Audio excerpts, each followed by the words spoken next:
Walaikum Assalam. Yes. Shall we begin, Sagir bhai? Yeah, sure. Yes, sir. Yes, sir. Saket, please. Yes, sir. Good afternoon, distinguished scholars, participants, and guests from across the globe. It is my honor to welcome you all to the plenary session of our 3-day online international seminar on All the Stage is Internet. All the Internet is a Stage, Shakespeare and Digital Humanities, Exploring the Bard in the Algorithmic Age. This seminar brings together voices from literature, technology, uh, and cultural studies to reflect on how Shakespeare's timeless works continue to resonate in the digital era, where algorithms, AIs, and all the online platforms shape the way we read, perform, and interpret the bard. Today's plenary session is graced by an eminent scholar, Dr. S.K. Sagir Ali. S.K. Sagir Ali is assistant professor at the Department of English, Midnapore College, West Bengal. His published works include the edited books Religion in South Asian Anglophone Literature, Traversing Resistance, Margins, and Extremism, Literature and Theory, Contemporary Signposts and Critical Surveys, War on Terror, Nation, Democracy, and Liberalization. Writing Disaster in South Asian Literature and Culture, The Limits of Empathy and Cosmopolitan Imagination, and Marginal Narratives and the Question of Human Rights in Asian Pacific Literature. His articles appear in journals of repute such as South Asia Journal of South Asian Studies, Wasafiri, European Journal of English Studies, Journal of Global Post-Colonial Studies from the University of Florida Press, etc. He is also a series editor of the book Peripheral Lives in Asia, Reimagining Nationalism, Citizenship, and Precarity in the 21st Century with Routledge. Sir, we welcome you, and over to you. Dr. S.K. Sagir Ali. Thank you very much for this generous introduction. I would like to thank the principal of Karim City College and Dr. S.M. Yahya Ibrahim sir, the head of the department of the English, Dr. Neha Tiwari and Dr. Basudhara Roy, Mr. A.K. Das and Saket Kumar, all the professors, teachers and participants over here. I would like to thank all of you. So thank you for inviting me on this platform. So I would like to ask to play my PPT, if you please. At the very first slide, yes.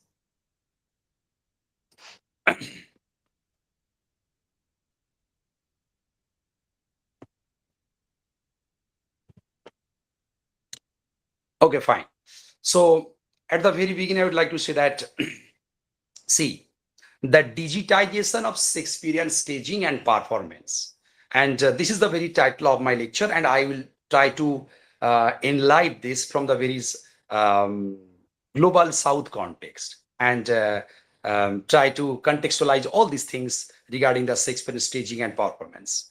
So the Shakespearean staging and performance that has transformed how audience experience the bard's works in the 21st century and how Shakespeare's plays written for the bare stages of the Globe and Blackfriars theaters with minimal scenery and reliance on language, imagination, and actor-audience interaction. Now, all these things incorporate advanced digital tools. So these range from high definition streaming and archived recordings to virtual reality, that we call VR. So also not only virtual reality, also augmented reality, motion capture, and interactive online formats. So this shift expands accessibility, enables innovative interpretations, and also raises questions about the essence of live theater. Clear? Now please come to the second slide. Yes. So here these are my charts that I will try to look all these things. Okay. So from the historical context and early transitions, Shakespearean performance has always adapted to new technologies. So in the Elizabethan era, plays featured practical effects like we all know trapdoors, pulleys, and fireworks for the storms in the tempest. And the 20th century introduced film, television film adaptations such as Laurence Olivier Hamlet, published in 1948, Franco Zeffirelli's Romeo and Juliet, 1968, television adaptations. These adaptations fixed performance for repeated viewing, and digitization accelerated this process in the late 20th and 21st centuries through digital recording and broadcasting. Clear? Now, please come to the slide 3. So the major institutions led this way. I mean the Royal Shakespeare Company, what we call in short RSC, and Shakespeare's Globe. They pioneered efforts to capture and distribute productions. So the Globe digitized its performance archive from 1997 to 2016, including prompt books and production materials. And they also make them accessible online via platforms like Adam Matthew Digital. Clear? So this allowed scholars and enthusiasts worldwide across the globe to study staging decisions in detail, such as textual cuts or directorial choices in productions like 2003 Taming of the Shrew. So streaming services further democratized these accesses, and RSC productions became available on digital theater and also marquee TV, while the Globe launched its own on-demand player. So these platforms shifted Shakespeare from elite location-bound experience to global on-demand viewing, especially valuable for educational purpose or purposes. Clear? Now the slide 4. So here in my slide 4, I have tried to bring out, or I will discuss on the technological innovations in staging. So the digitization has profoundly altered staging itself and the blending live performance with digital elements for hybrid experience.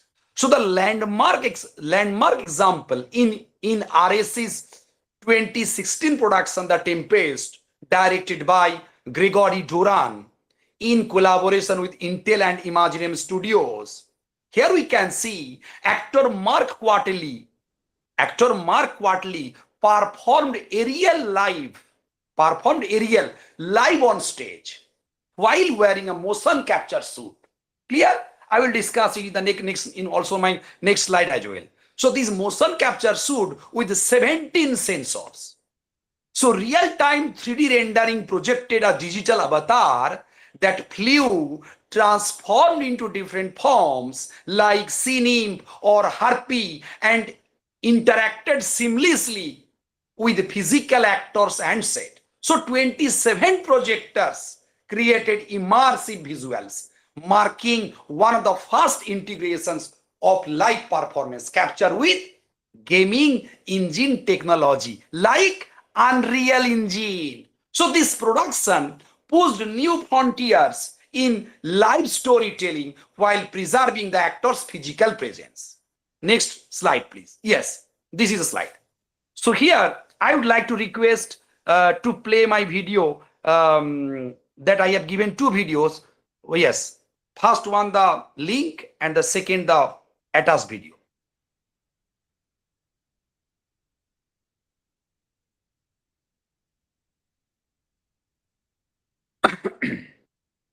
Yes.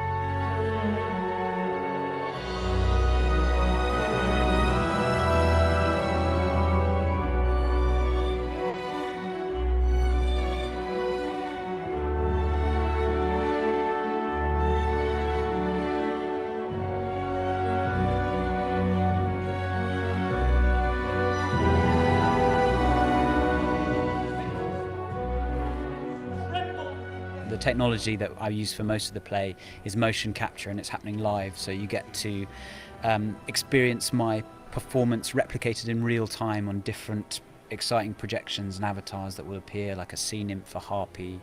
The technology really complements the acting. I feel like it just it's been behaving the way you want it to behave, and it enhances your performance. So one of the things that they couldn't do in previous plays was, physically make the performer fly around the stage, without attaching a harness and a lot of bulky tech onto the performer. And we were like, well, we can do anything. If you can project it onto the screen, we can make him fly around, change colour, catch on fire, completely safe to the performer. And we can just do all sorts of crazy stuff with his character. I'm sure he would. I think Shakespeare absorbed anything that new that was around. I think theatre has always embraced all sorts of new technology, whether that was lighting, whether that was Victorian wonderful machinery of Pepper's Ghost and all those things. We've always embraced that technology. So this is just an extension of that, really. There are many, many new platforms now, and many, many different ways of us disseminating this passion we have for Shakespeare and allowing people to experience it in all sorts of different ways. Yes, and the second video, please.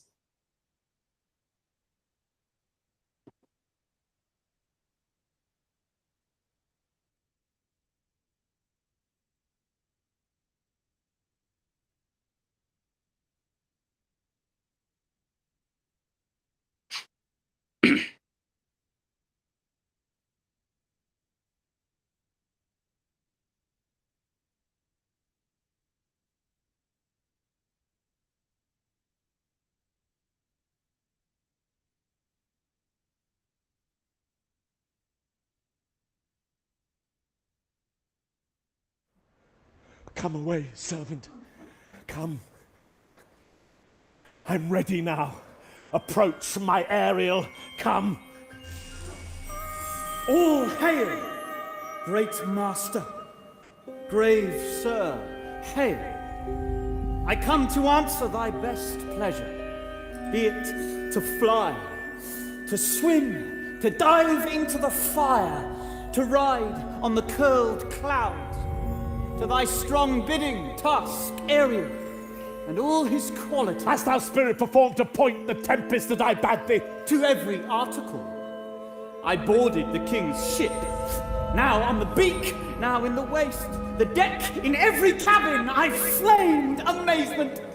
Sometime I divide and burn in many places. On the topmast, the yards and bowsprit would I flame distinctly, then meet and joy. Jove's lightning, the precursors of the dreadful thunderclaps, more momentary in sight, outrunning were not. The fire and cracks of sulphurous roaring, the most mighty Neptune seemed to besiege and make his bold waves tremble, yea, his dread trident shake. My brave spirit who was so firm, so constant, that this coil would not infect his reason. Not a soul but felt a fever of the mad and played some tricks of desperation. All but mariners plunged in the foaming brine and quit the vessel, then all afire with me. The king's son, Ferdinand, with hair up staring, then like reeds, not hair, was the first man that leapt, cried, "Hell is empty, and all the devils are here!" That's my spirit, but was not this nigh shore? Close by, my master. But are the aerials safe? Not a hair perished. On their sustaining garments, not a blemish, but fresher than before.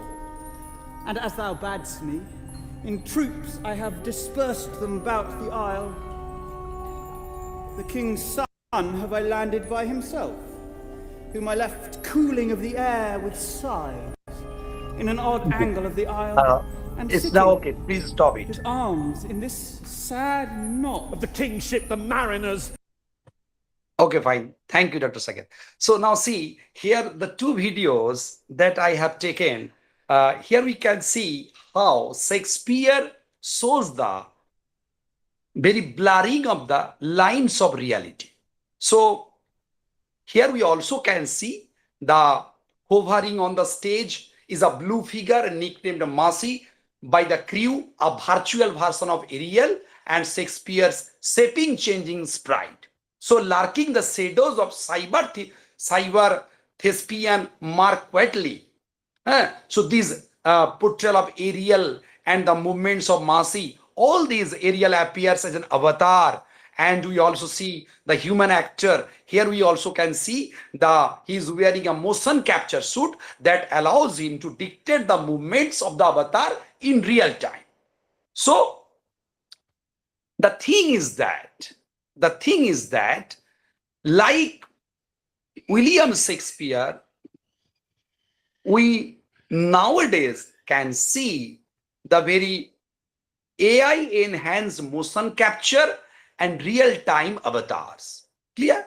So the very foundation of AI in staging builds or motion capture technology, which has evolved with the machine learning from more fluid, responsive results. So the Royal Shakespeare Company's landmark 2016 production, The Tempest, directed by Gregory Duran, pioneered live performance capture. So here in this video, we see actor Mark Whiteley or an motion capture suit with the facial tracking, AI and real-time rendering powered by Intel and Imaginarium Studios that projected a digital aerial avatar that flew, changed forms from nymph, harpy, etc. and interacted seamlessly with the live actors and live.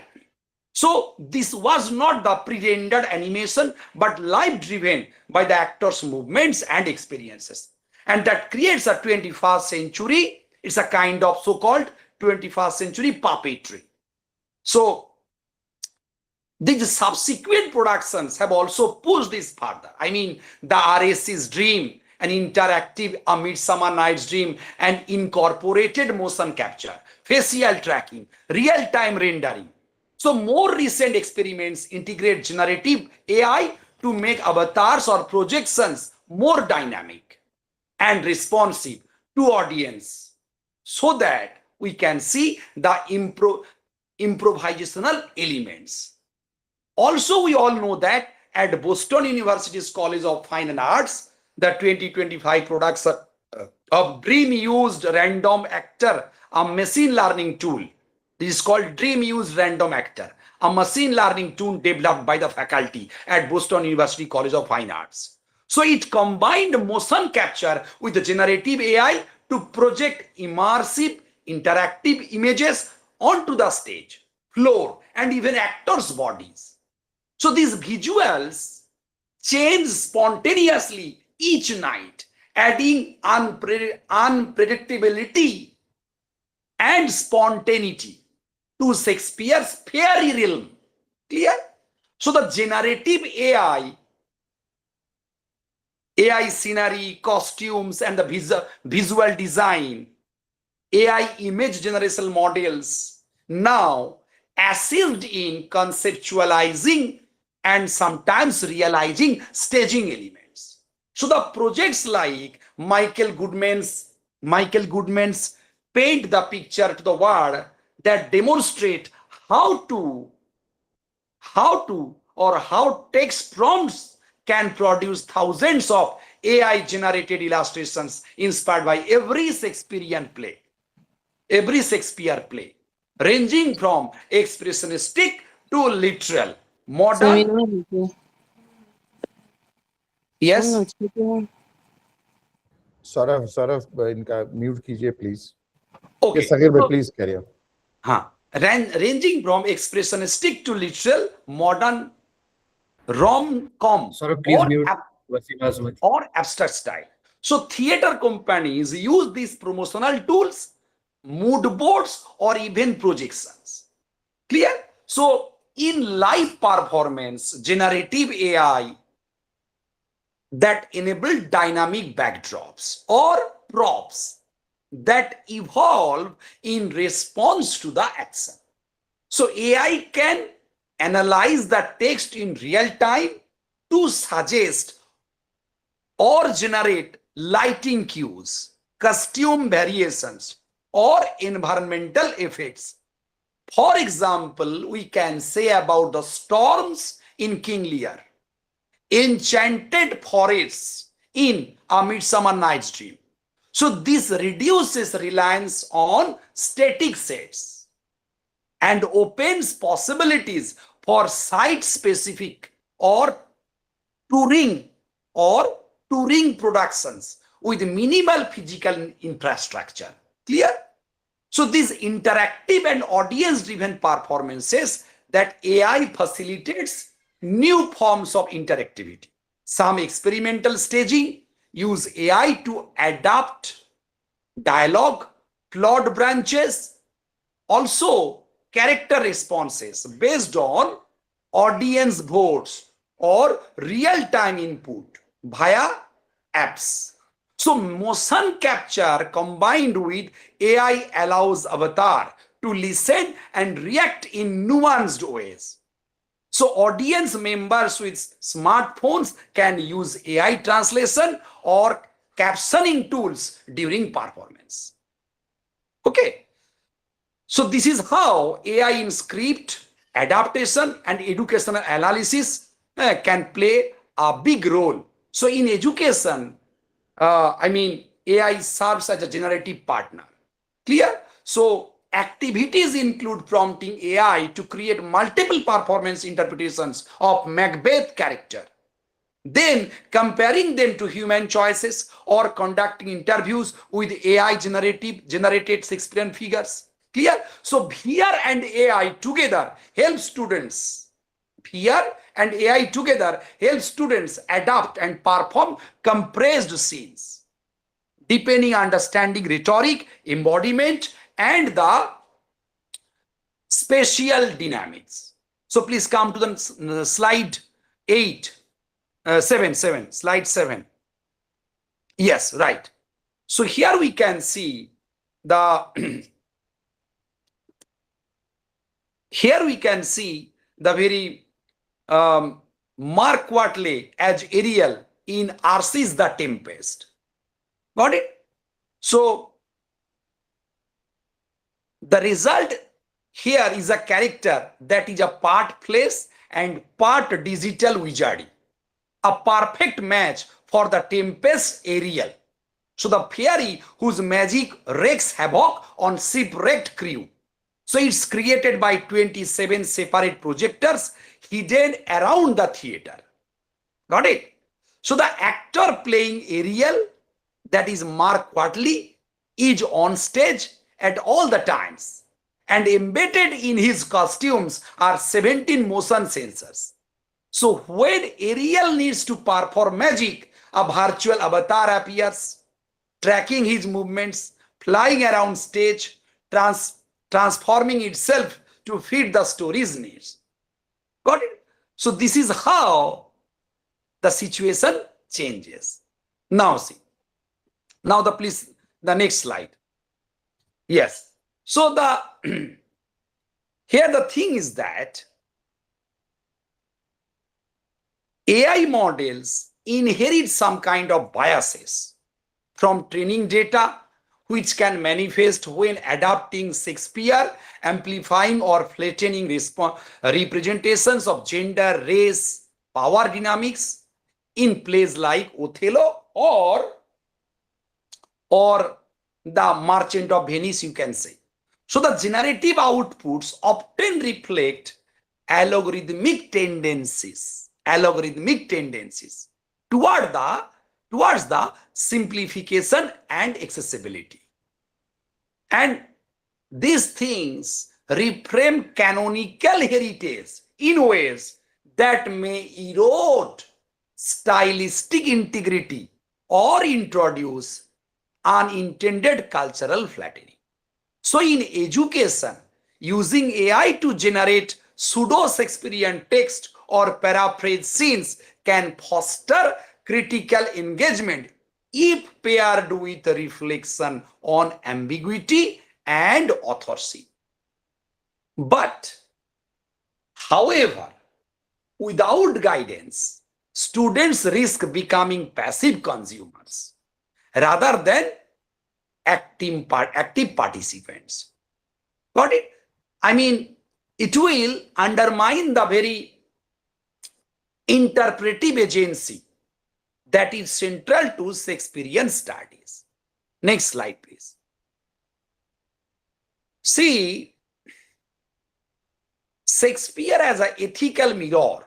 I mean, whenever we see Shakespeare's plays prefigure many AI concerns, like Iago in Othello embodies sycophancy, manipulative flattery that tailor to vulnerabilities, and it also mirrors risks in AI systems optimized for human feedback.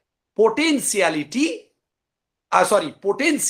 these things lead to deceptive or overly affirming behaviors. So, if we give example, Prospero's rough magic in The Tempest invites parallels to AI as a powerful, ultimately relinquishing tool. And productions like Prospero's Black Box explicitly blend the play with AI ethics, questioning what it means to stay human amid intelligent machines. So the themes of illusion versus reality, like A Midsummer Night's Dream, identity and performance like Hamlet, and the so-called unchecked power in Macbeth provide frameworks for debating whether AI augments humanity or risks replacing its messy ethical core.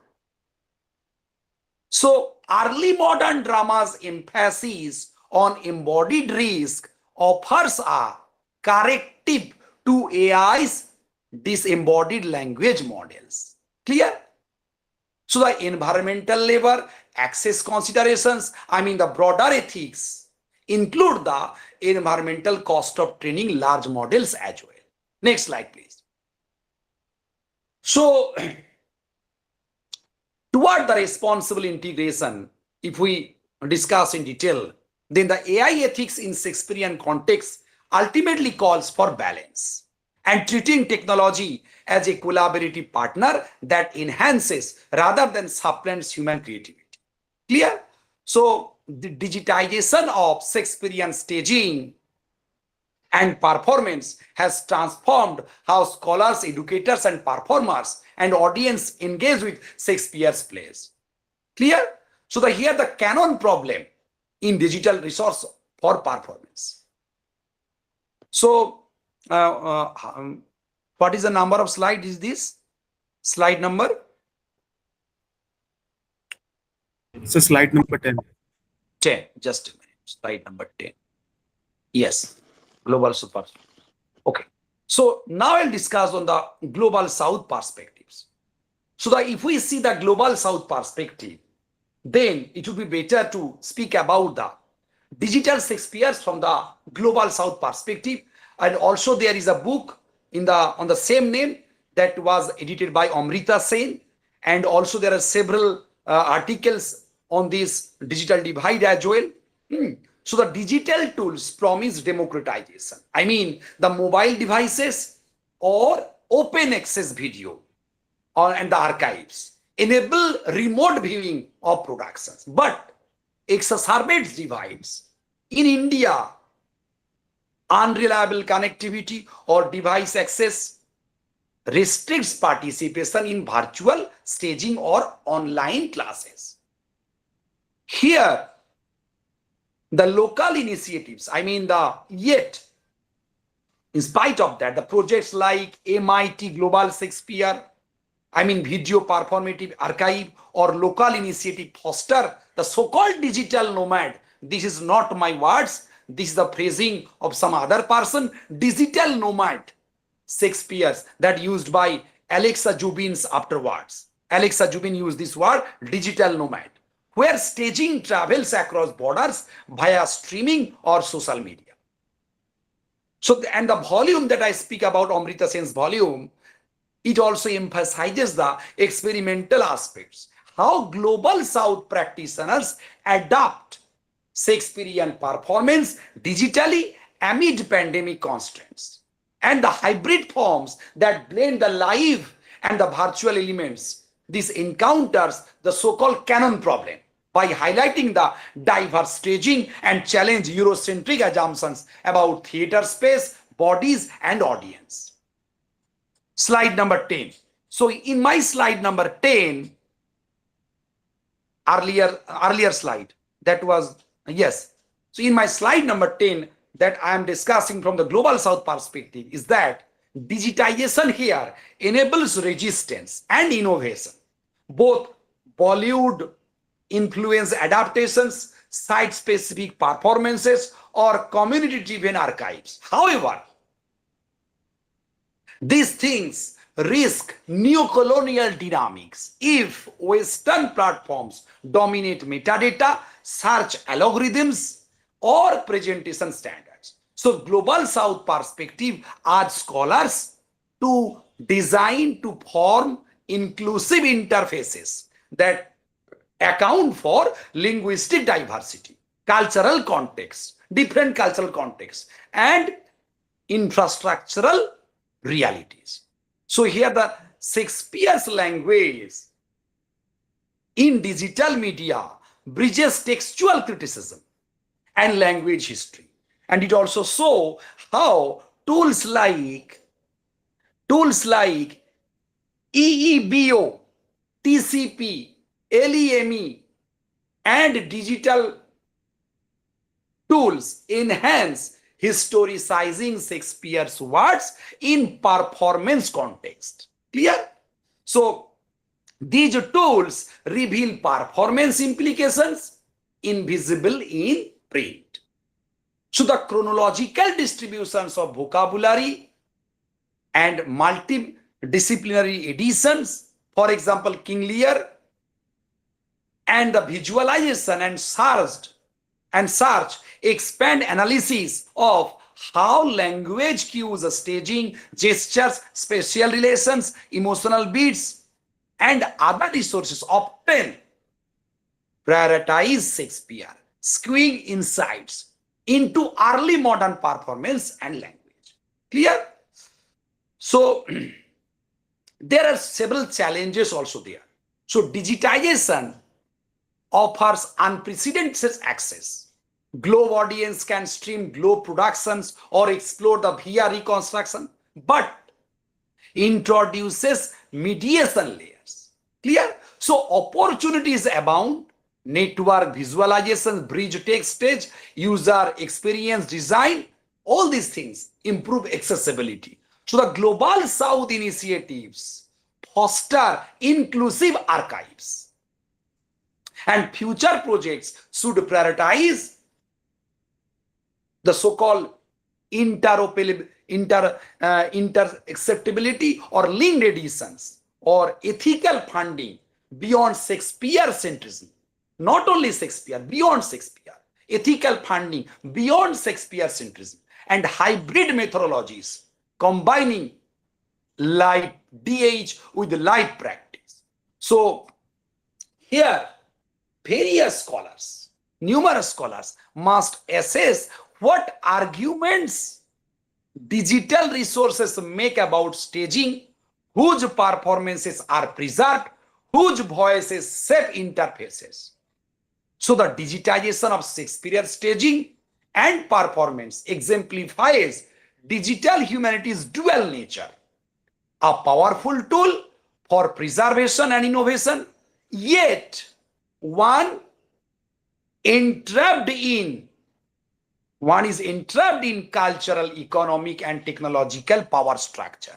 So by engaging critically with resources in these volumes that I mentioned and in these works, from boutique archives to global interfaces, we can design projects that honor performances complexity. So the Global South digital adaptations of Shakespeare redirect scholarly conversations away from dominant Anglo-American perspectives, and it emphasizes local context, accessibility challenges, and the so-called digital divide and innovative hybrid practices, and especially it amplified during the so-called COVID-19 pandemic. So this book that I mentioned, Amrita Sen's book, Digital Shakespeare from the Global South, published by Palgrave Macmillan in 2022, it's also an important book that serves as a foundational text on focusing South Africa, India, and Latin America as well. Now come to the please slide number 11. Yes, this is the most important slide, one of the most important slides, because here I discuss about our country, India, and the so-called digital promise and the digital divide in the classroom. There is one important article written by Souvik Mukherjee in the book, where we can see the teaching Shakespeare in higher education during pandemic, where platforms like Google Classroom, Zoom, or WhatsApp became default tools or important tools. So the digital promise includes greater access to global resources like MIT Global Shakespeare videos, open educational materials, and interactive possibilities. Students also engage themselves with performance, create meme, and discuss adaptations in local contexts. I mean Bollywood influences or Tollywood influences. However, the digital divide is stark. Why? Now, unreliable electricity, limited broadband, especially in low-income areas, high data costs, and device inequities that meant a lot to many students that were excluded. So, I want to bring about the broader DH work in India and the experience, and how these tools replicate or exacerbate, increase, accelerate the inequalities, while also enabling creative students' response. I mean the vernacular translations or the digital storytelling. So this implies or mirrors broad Indian Shakespeare adaptations, including cinematic traditions and community performances, that is now extended digitally. So this underscores the very need for context-aware pedagogy that accounts for infrastructural realities rather than assuming universal digital access. So these global South adaptations intersect wider debates in digital humanities and Shakespeare studies. I mean the canon and the access issue, digital, what does it mean? Now, the digital projects risk over focusing on high profile, mostly Western content unless deliberately inclusive, or interfaces mediation. I mean Zoom, Google tools, video archives create new interfaces for staging. I mean, hybrid, interactive, but often disembodied compared to live theater. And now the performance ephemerality and the preservation. So the digital formats capture what was once transient pandemic Zoom stagings, but raise questions of authenticity, copyright, and long-term archiving amid the so-called technological adolescence. So the decolonization and the solidarity in terms of, if we see this from this perspective, then adaptations address legacies of colonialism, slavery, and inequality, using Shakespeare as a shared yet contested text for resistance and reclamation. Clear? So challenges include the digital divide, I mean the infrastructure, cost, literacy, language barriers, I mean the multilingual metadata, and the neo-colonial risk, means Western platform dominating algorithms and preservations. So all these things are none but the challenges. So the opportunities lie in hybrid models. I mean, blending the live and community performance with digital dissemination and open access, that is collaborative archives. Clear? Yes. Now see, so this is the divide that I described. Also I mentioned the Mukherjee's article. Now please come to the slide 12. Yes. So in slide 12, I would like to speak about the broader context, Indian Shakespeare adaptations, and how these things, it goes digital.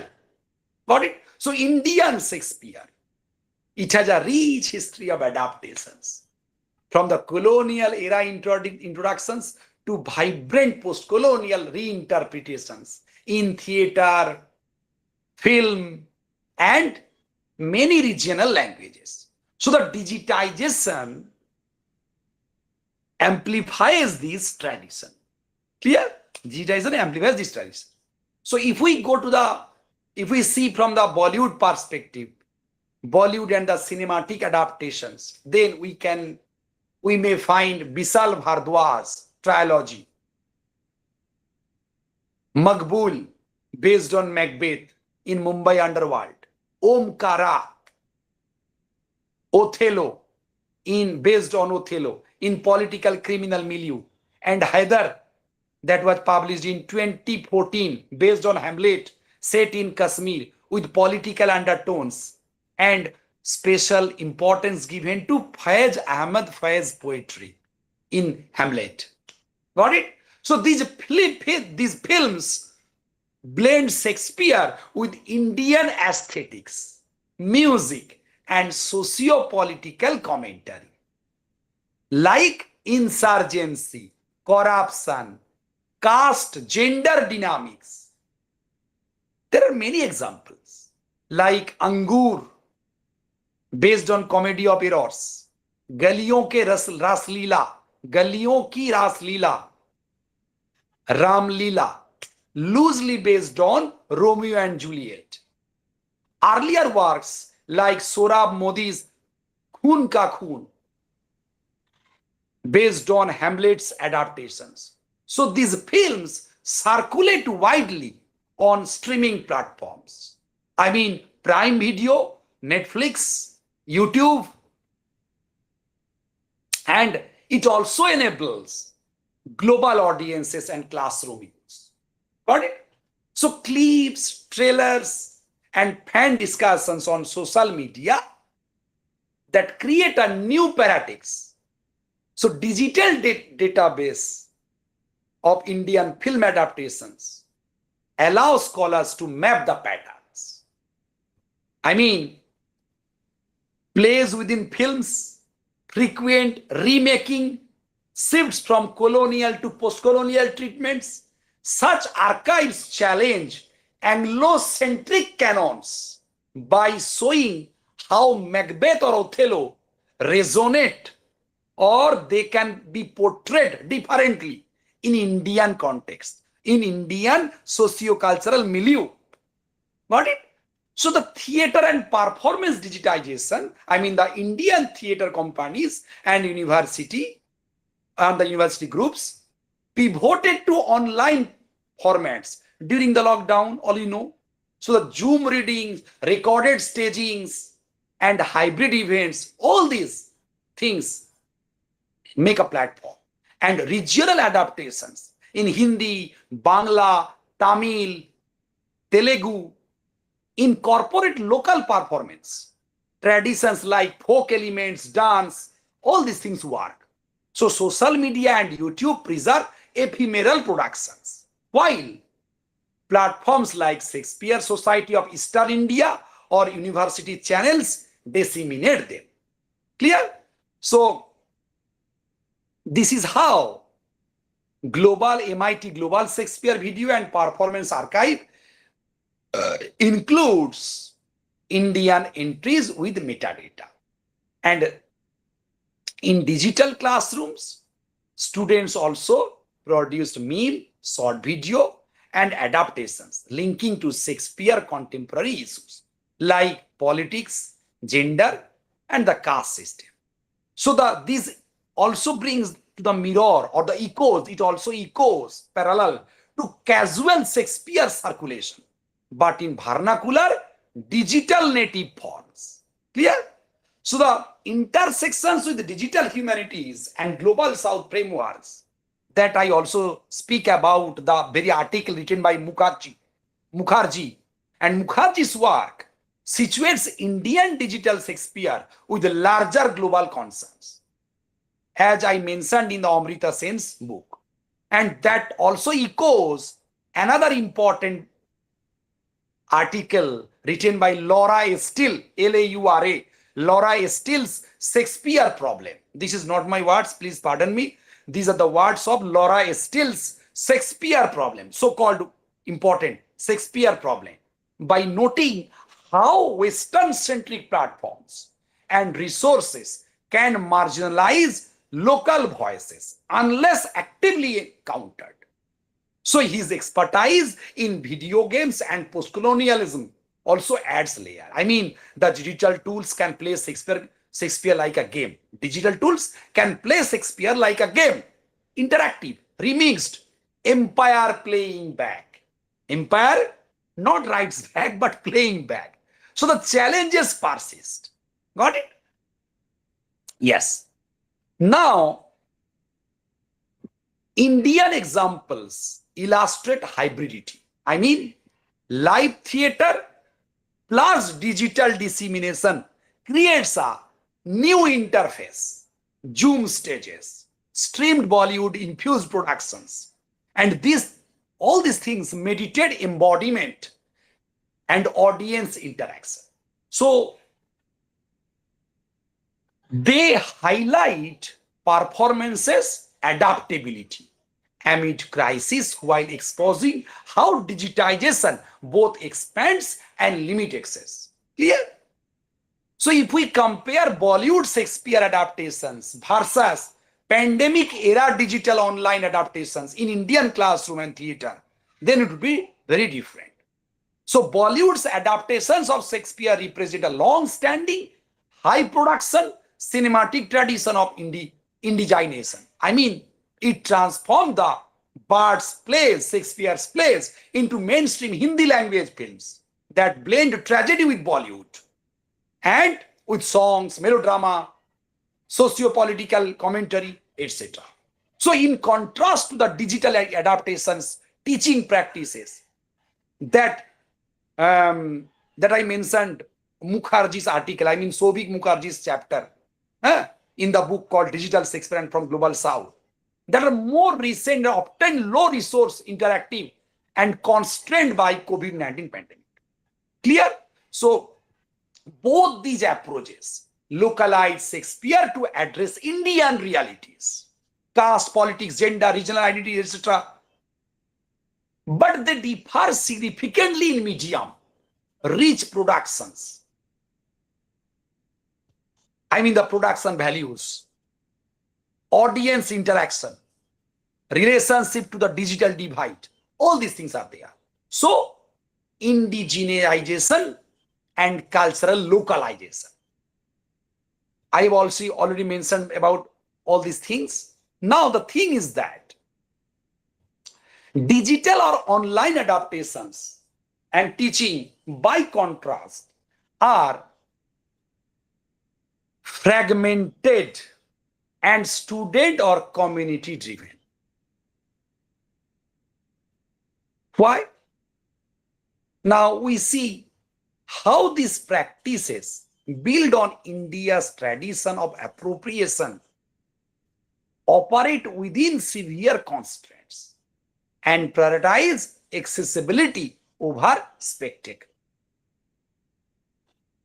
So instead, they foster active remixing. I mean, students might produce WhatsApp voice notes in regional language or hybrid Zoom stagings, blending folk elements with Shakespearean dialogue. Clear? So the Bollywood offers amateur-driven and in reinterpretations that reach mass audiences through theaters and now streaming. So the digital versions are democratic, but they are ephemeral. Why? Now, often they co-created in educational or grassroots settings. So the Bollywood adaptations are like cinematic spectacles. Got it? Now I go to the if I sum up this in this discussion, then in short, I can call it Bollywood democratizes Shakespeare through entertainment and cultural familiarity. Digital practices aim for pedagogical democratization, but frequently reinforce inequalities. Got it? Yes. So, Bollywood adaptations are largely passive consumption, though they inspire fan discussion, meme, academic analysis, and their legacy lies in popularizing Shakespeare. So many Indians first encounter Macbeth or Othello via Makbul or Omkara rather than the plays. So students don't just watch, they discuss, adapt, or perform in digital spaces. So this aligns with casual Shakespeare circulation, but in real time, vernacular forms. However,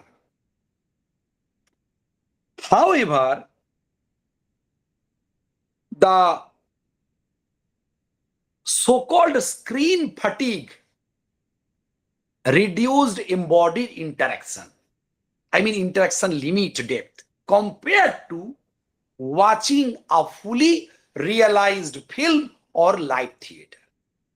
So both contribute to Shakespeare as a, in the words of Jubin, digital nomad that travels across media and contexts.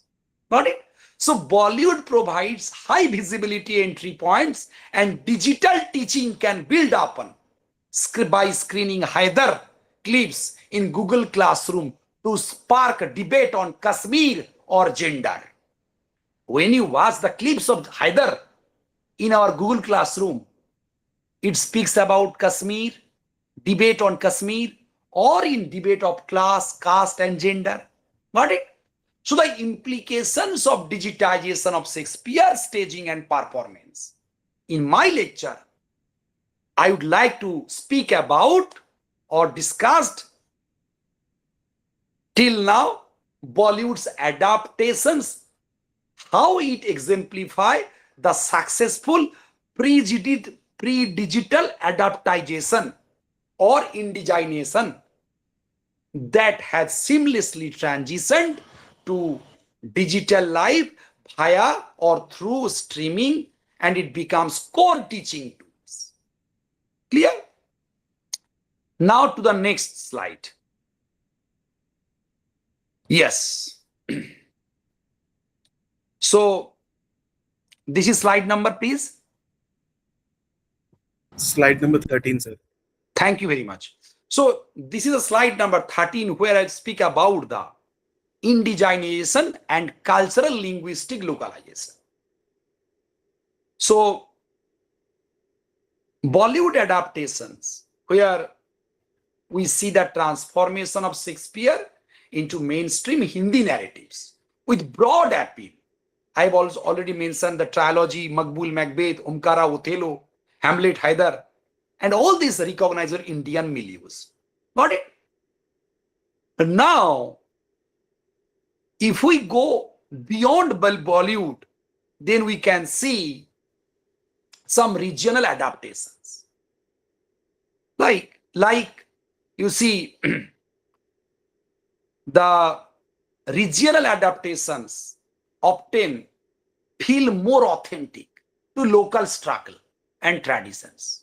How the local perspectives are being portrayed on the screen and how you are glued to the screen. While Bollywood excels at scale and entertainment, together now they demonstrate Shakespeare's adaptability. Bollywood and local, I mean, more authentic in terms of representations. So from Mumbai spectacle to folk-infused Tulu or Bengali experiments. I mean, Shakespeare's adaptability across India's linguistic diversity. If we speak about or give examples from Bangla, then there is a Bengali, if we contrast Haidar from Bollywood or Kashmir with Hemonto, Bengali film industry, Hamlet, or Paddy. So resources like digital databases of Indian adaptations or MIT Global Shakespeare entries, all these things provide excellent comparative material.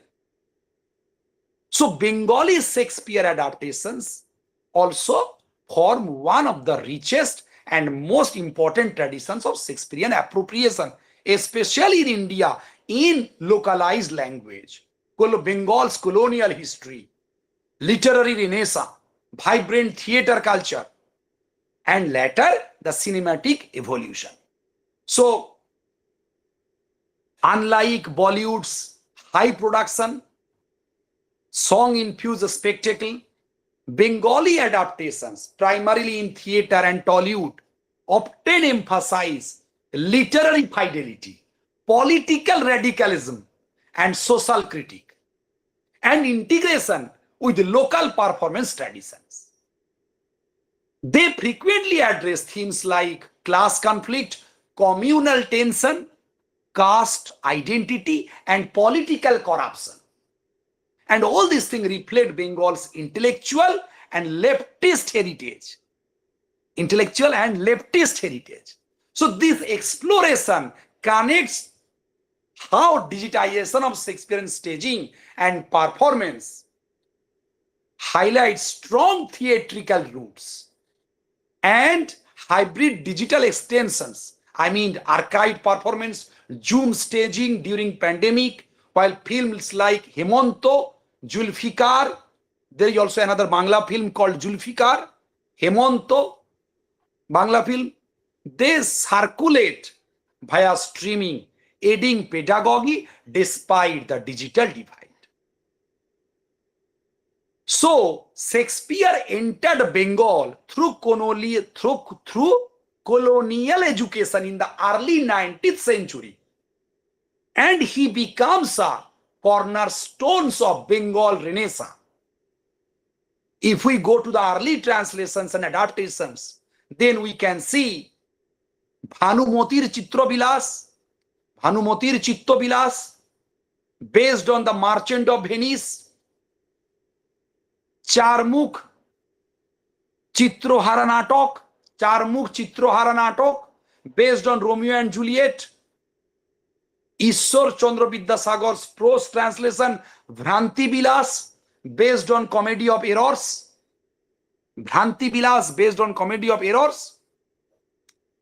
and the late 19th century Bengali theatre embraced Shakespeare.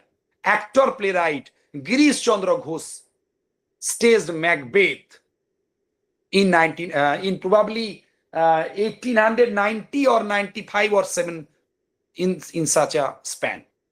So the picture I have shown on my slide, that is all about Utpal Datta. Utpal Datta from 1929 to 1993 stands as a towering figure, and he began with English Shakespeare productions like Richard III and toured with Geoffrey Candle's Shakespearean Company and the Little Theatre Group. So Datta directed and acted in Bengali productions of Macbeth, Othello, and Datta as Othello and others, later infusing them with Marxist political, what in Bangla we call Jatra. In Bangla we call Jatra Pala. Jatra, I mean the traditional folk theatre elements. So his work democratized Shakespeare, taking productions to village and working class audiences. And he authored extensive criticism like Shakespeare's Samaj Chetona, Shakespeare's social consciousness. And Datta's legacy bridges colonial English theatre with the post-colonial radical Bengali performances. Got it? Also, Bangla cinema began formal Shakespearean adaptations in the so-called 1960s. And if we mention other examples, Saptapadi features a memorable Othello scene with Uttam Kumar and Suchitra Sen. And it also incorporates Shakespearean jealousy and interracial or religious tensions into a story of love and conflict. Bhranti Bilas, based on Vidyasagar's Bhranti Bilas Comedy of Errors, a comedic tale of mistaken identities involving a person as Kolkata merchant and his servant starring Uttam Kumar and Bhanu Banerjee. And it also relocates the first to modern Bengal with local humor. Later films like Hrid Majhare, an Othello adaptation exploring jealousy, Aroshi Nagar, directed by Aparna Sen, based on Romeo and Juliet, where we see the communal strife, socio-political tension, Hemanto, directed by Anjan Datta, a sleek modern Hamlet set in Kolkata's film industry, Julfikar, directed by Srijit Mukherjee, based on Julius Caesar and Antony Cleopatra. So these are the Bengali films often Indianize the narratives in local form to reflect local societal issues, class, religious tensions, and corruption, communal strife, while maintaining stronger literary ties than many Bollywood versions. Got it? Next slide, please. Yes. So here I try to describe about the Laura Steele's Digital Humanities Shakespeare problem. This slide number 16 probably, na? Sir, 14. 14, okay. 14, then comes to 15, please. Yes, and now 16. Yes, 14, 15 I've already discussed. And now slide number 16.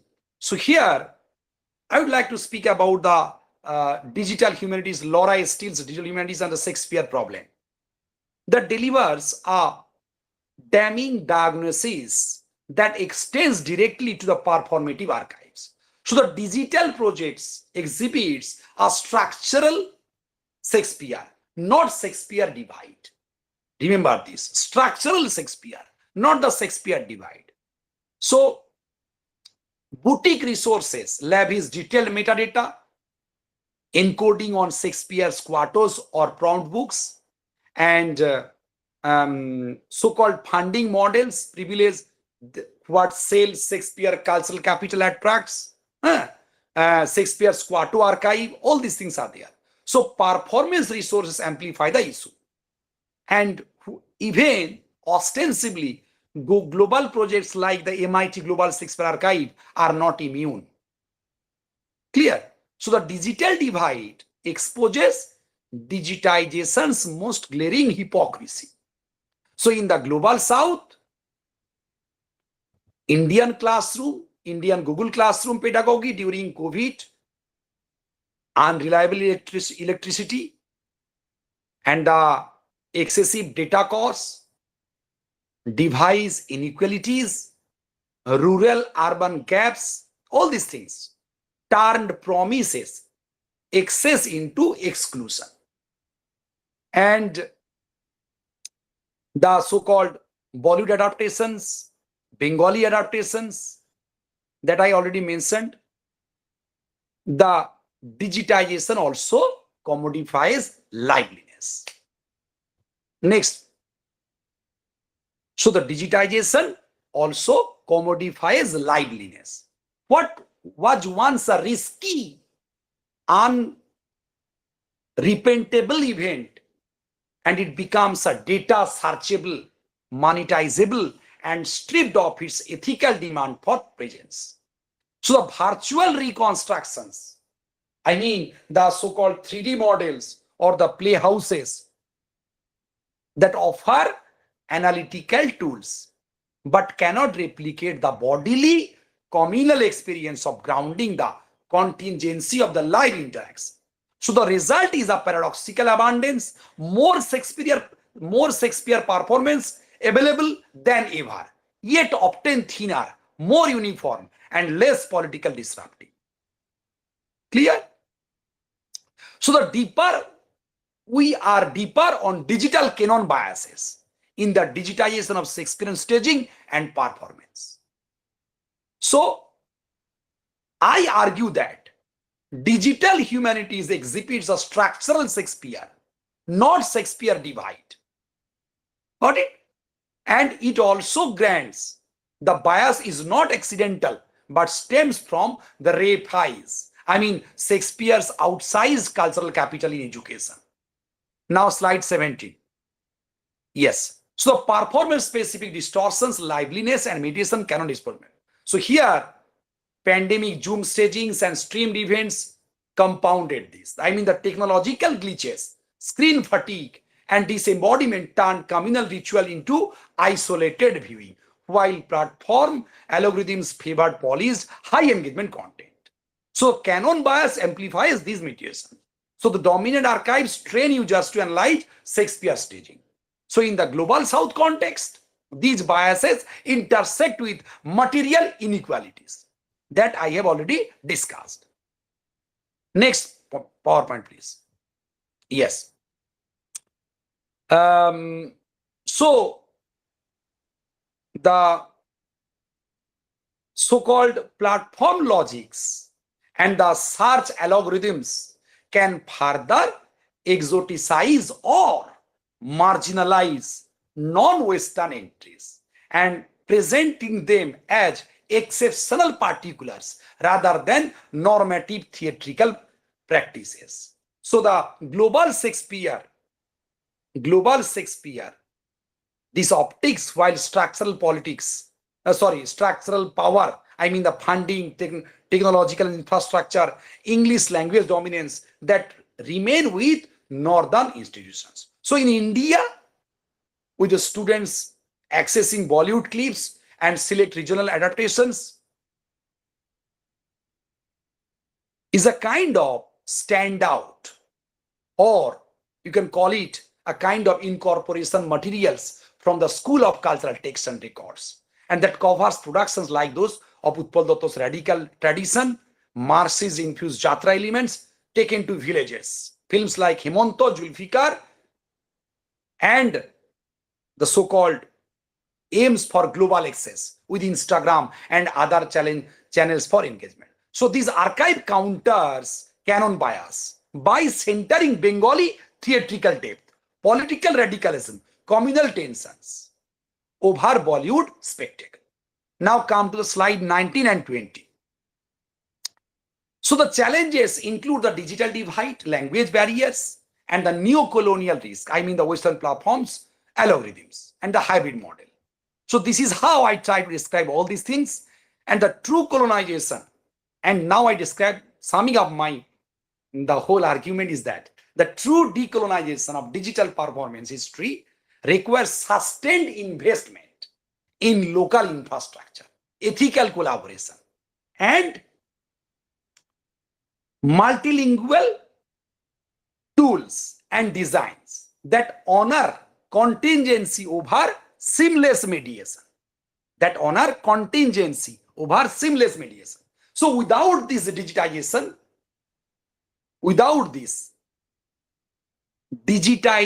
risks curating a global Shakespeare that is more fragmented, unequal, and less vibrant than the live tradition it seeks to capture. Thank you very much.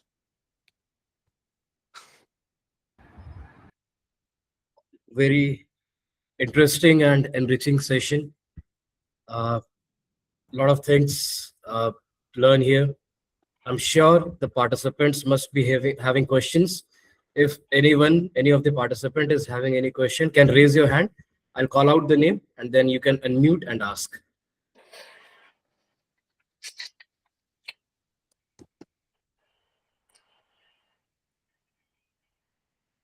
Participants,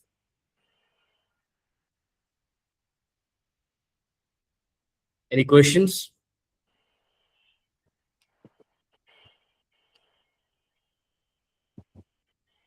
You can unmute and ask, sir.